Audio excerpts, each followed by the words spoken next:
E aí a gente chega em Sócrates, que ele foi contra aí os sofistas, e a gente vai entender por quê, né?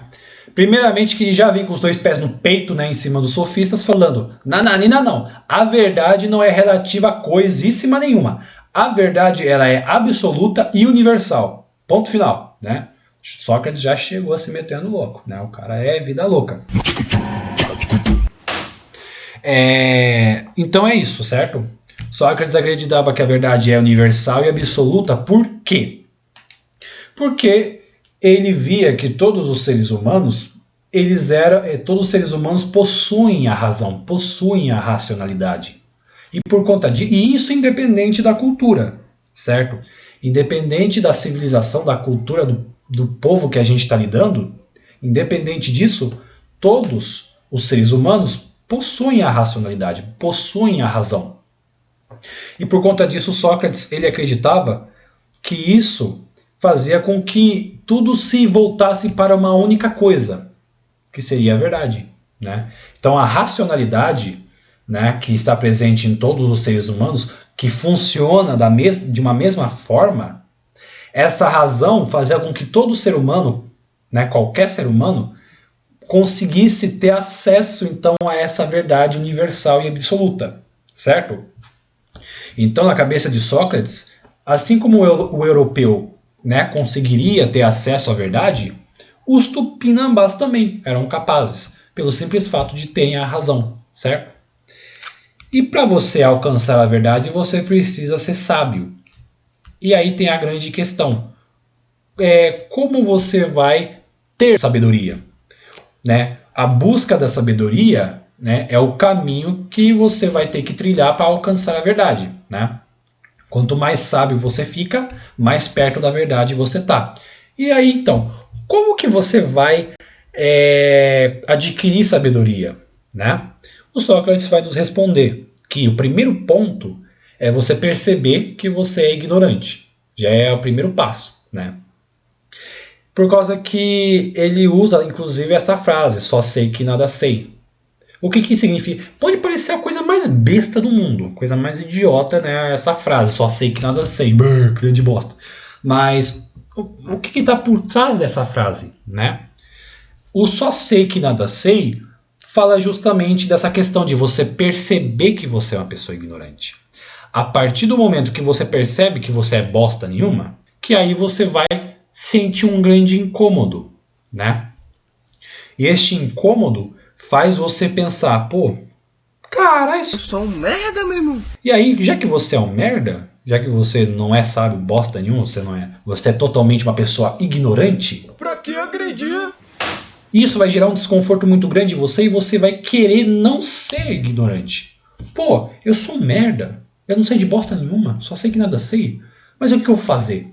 Eu não quero continuar sendo ignorante, eu não quero continuar sendo um bosta.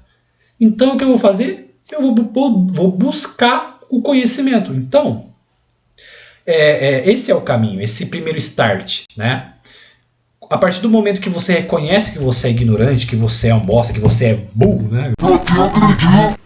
Vamos dizer assim. Você se sente tão incomodado que você se movimenta. É aí que está o segredo da coisa. Porque vamos falar a verdade, né?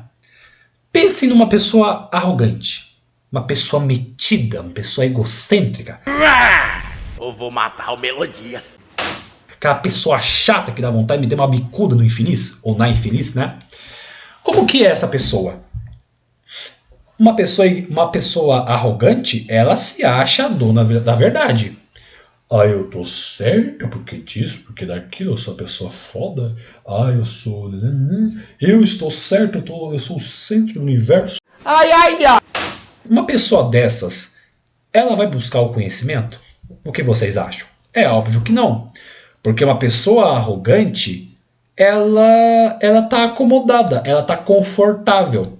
Porque o ego dela tá estratosfericamente alto, esse negócio é absurdo.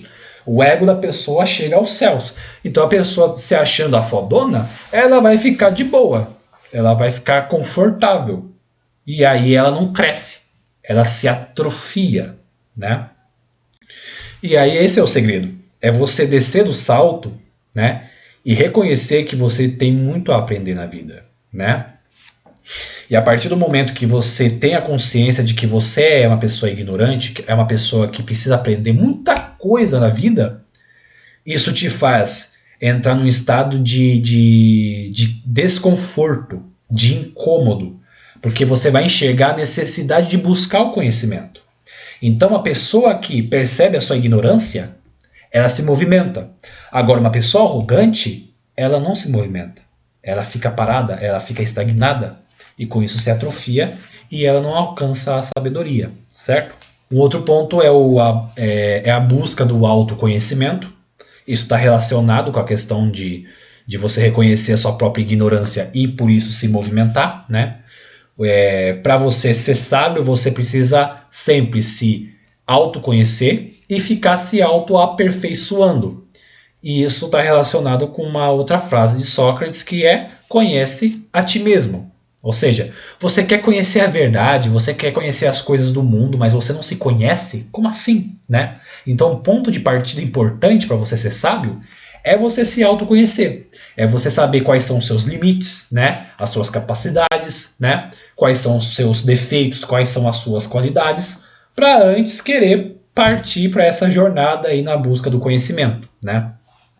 E esse é um processo constante. É você sempre se autoanalisar, se autoconhecer e você então buscar continuar, né, esse movimento, né, e fazer você sempre se tornar uma pessoa melhor, entendeu?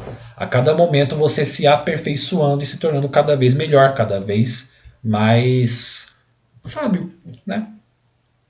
E um outro ponto seria a questão, né, de que você nesse processo de busca da sabedoria, de busca do conhecimento, você tem que ser racional. Você tem que usar muito a racionalidade, porque, como eu falei anteriormente, é a razão que vai levar o ser humano à sabedoria. Então, a racionalidade é uma ferramenta fundamental que não pode ser descartado. Você tem que usar muito a sua racionalidade nessa jornada aí do conhecimento. E uma outra coisa, né, além da racionalidade, é você se questionar, né? Se questionar as coisas, né? Isso aí é uma coisa muito importante para você se tornar uma pessoa sábia. Porque uma pessoa que é convicta sempre em uma coisa só, ela vai estar na mesma situação da pessoa arrogante. Ela vai estar estagnada. Ela vai adiantar alguma coisa? Não. Então, o questionamento é uma outra forma de fazer você se movimentar também, né? É você ter menos certezas e mais dúvidas, né? Porque quanto mais você pergunta, mais você vai querer obter as respostas e mais você vai então adquirindo conhecimento. Olha que coisa, né? Tem até uma frase do canal Futura que um dia eu vi faz tempo. Eu não sei se eu vou conseguir, né, conseguir esse trecho interessante, né? Se eu conseguir, o nosso editor vai colocar esse trecho agora. Até hoje os cientistas discutem como a vida começou. Se a opção sexual é definida pela genética e por que você boceja quando alguém boceja. Os biólogos querem entender como os pássaros migram e os nutricionistas se o ovo faz mal à saúde. Como você pode ver, não são as respostas que movem o mundo, são as perguntas. Futura, o canal que liga você. Então é isso, né? O que move o mundo não são as respostas, mas as perguntas. Então por isso que Sócrates fala que a gente tem que então ter um pensamento questionador. Sempre se auto-questionar, questionando as coisas da realidade, né? Sempre. Para garantir que esse movimento ocorra, né? Para você alcançar a sabedoria e com isso a verdade, certo?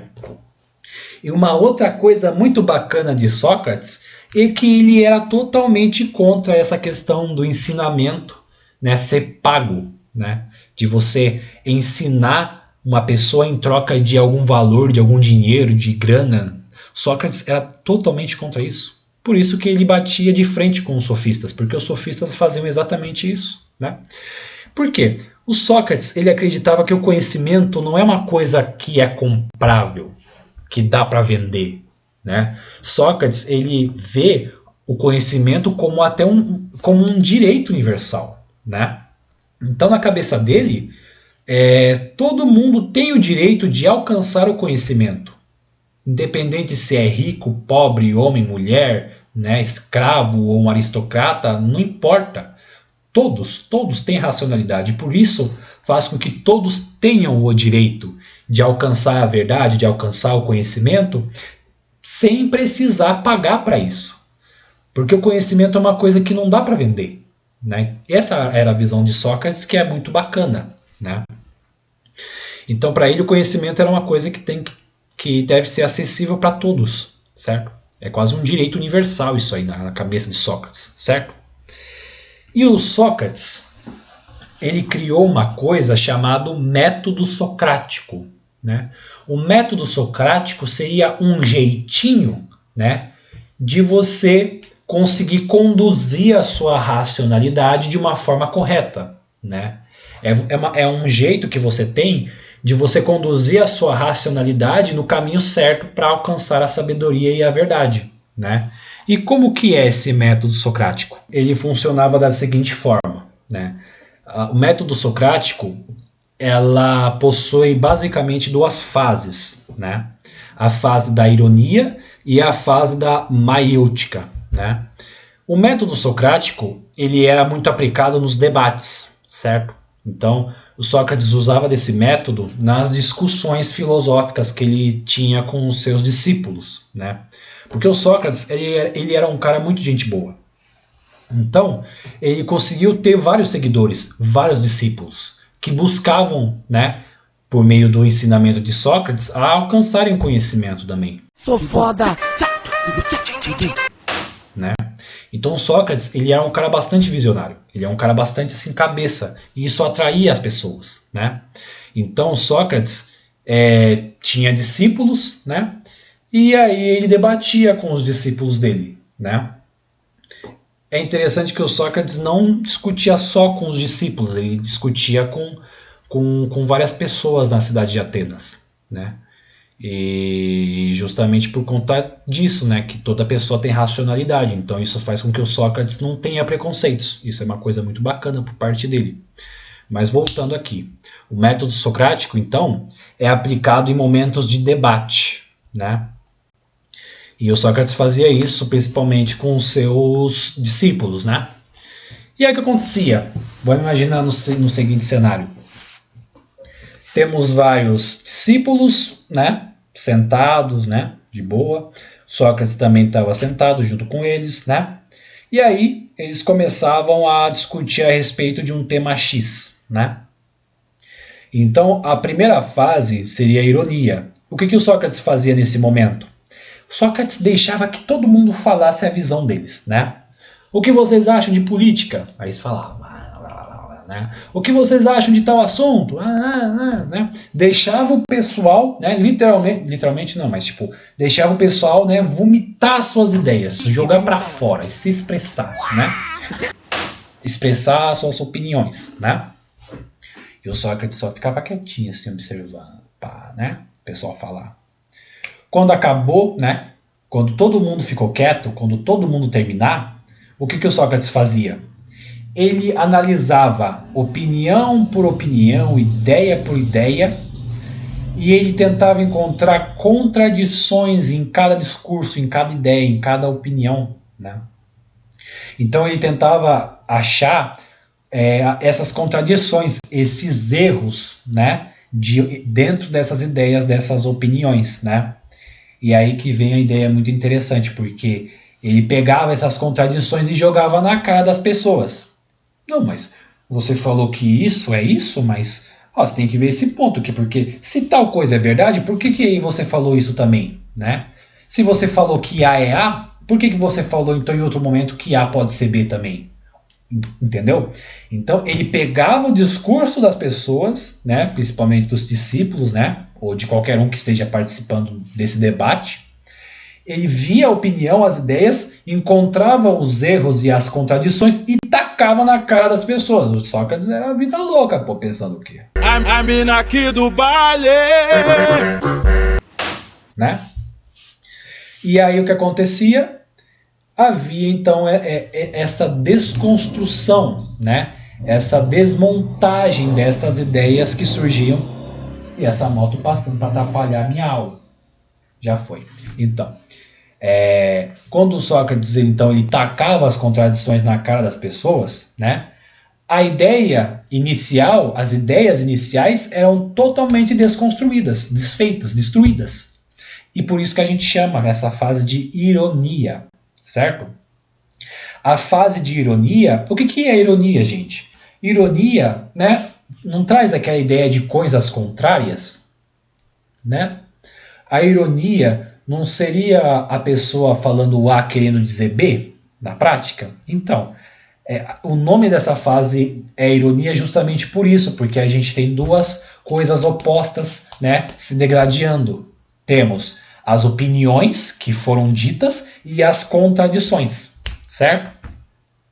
E aí ele destrói essas ideias iniciais e aí ele propõe então que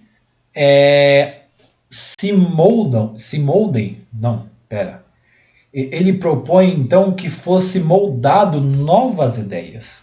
Pegar essas ideias que foram destruídas e montá-las para aperfeiçoá-las, né? Então, essa fase a gente chama de maiêutica. O que é maiêutica? Maiêutica é uma palavra que vem, né, do verbo parir, dar à luz. Então, na maiêutica, né, é a fase em que você constrói novas ideias, né? Então você vai, né? Nessa questão você vai parir uma nova ideia, um novo conceito, um novo conhecimento, né? Você vai pegar então, você vai criar ideias, você vai criar conhecimentos mais aperfeiçoados, conhecimentos, ideias que superem as contradições que foram encontradas, entendeu?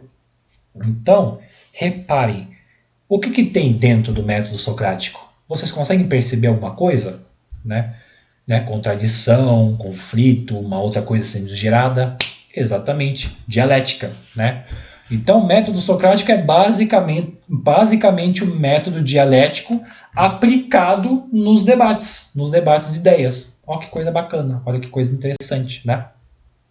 Onde que está a tese? A tese são as ideias iniciais que os interlocutores falavam, né? E que expressavam no começo do processo, né? Sócrates pegava as contradições. O que são as contradições? Antíteses, né? Tese, antítese, conflito, surge então a maiêutica, né, que seria então basicamente a geração da síntese. Olha que coisa bacana. Olha que bacana, olha que bacana. Bonito! Né? Então é basicamente isso. Todo mundo expressava suas ideias, Sócrates tentava identificar os erros, as contradições, tacava na cara de todo mundo essas contradições, depois de ter feito, né, depois de ter causado, né, a ironia, que ele então vai propor então que seja criado ideias, conhecimentos mais aperfeiçoados que superem essas contradições, essas antíteses, certo? Então, tese, antítese, síntese, né? Então, o método socrático é dialética pura, rapaziada, né? É a dialética pura aplicada aí nos debates. E vocês podem muito bem aplicar isso aí também nos debates de escola que vocês têm, né? É uma coisa totalmente aplicável que todo mundo pode usar. Como eu falei, dialética é uma ferramenta. E como toda ferramenta pode ser usada para o bem e para o mal. Mas isso aí a gente vai ver mais tarde.